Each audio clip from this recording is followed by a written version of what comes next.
a lot of people do demonize salt, and why are we still doing this? Even now, you've got all of this research out, and people like that. Even my father-in-law, he's been told, it's like, oh, you got to watch that sodium intake, and you got to do that. I'm like, how about taking some electrolytes or whatever? Or you go for a bike ride for an hour and a half and sweat in the summer. Like, man, like, take some electrolytes or have. And he's like, no, I can't. My doctor doesn't recommend that. So why is it so hard for us to believe that we actually need salt? And when you say salt, what are you referring to specifically? Yeah, when you and I are talking about salt, we're talking about sodium and chloride combined.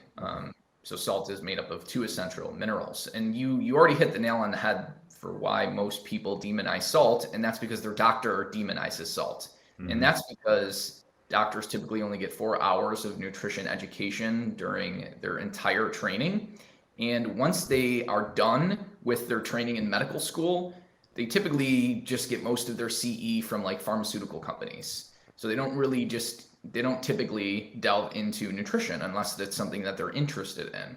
Yeah. So that's why most people think salt is so bad for them, because as soon as you go into the doctor's office, they instantly tell you to watch your salt intake, and they don't talk about the nuances like, well, if you sweat or if you exercise or if you drink a lot of coffee, you actually need a lot of salt. They don't even mention that it's an essential mineral, and if you don't get enough of it, that can lead to death. So, there's a balance with everything. And Mm-hmm. because it's an essential mineral, there's always going to be this bell curve where you don't get enough, and that can be detrimental. There's an optimal intake, and then there is too much. And so there has to be that range that doctors discuss, but they never do. Yeah. So, what's kind of the holdup with the medical community? Why aren't they being taught this? Because you're right. If they're relying on information from a pharmaceutical company, I mean, that's kind of scary right there.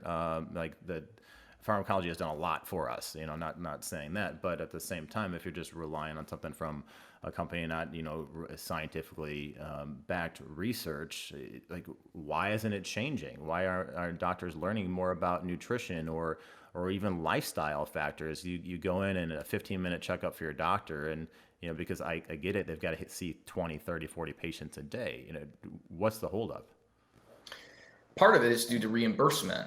Like doctors have to hit certain marks. Like they got to get the patient's LDL down to a certain number. They got to get the blood pressure down to a certain number. They have to, get the A1C down to a certain number, or they don't get reimbursed and they can lose money. So they're Mm. just focused on surrogate markers, right? Just Yeah. restrict salt as much as possible to try to just reduce plasma volume and dehydrate the person so their blood pressure artificially looks good, right? That's like the goal. It's Yeah. not like, well, what's the root cause of the high blood pressure? Such as, right, poor diet, lack of exercise, things like that. So Yeah.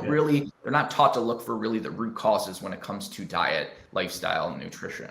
Mm. So what do you say artificially looks good? Yes.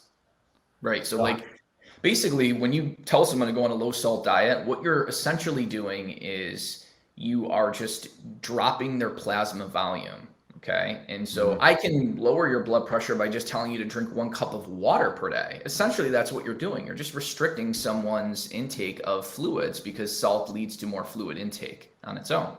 And Okay. so when I say you're artificially lowering the blood pressure, you're not getting at the root cause. You're just volume depleting and dehydrating someone. And that's not what you want to do. That's a terrible way to lower blood pressure.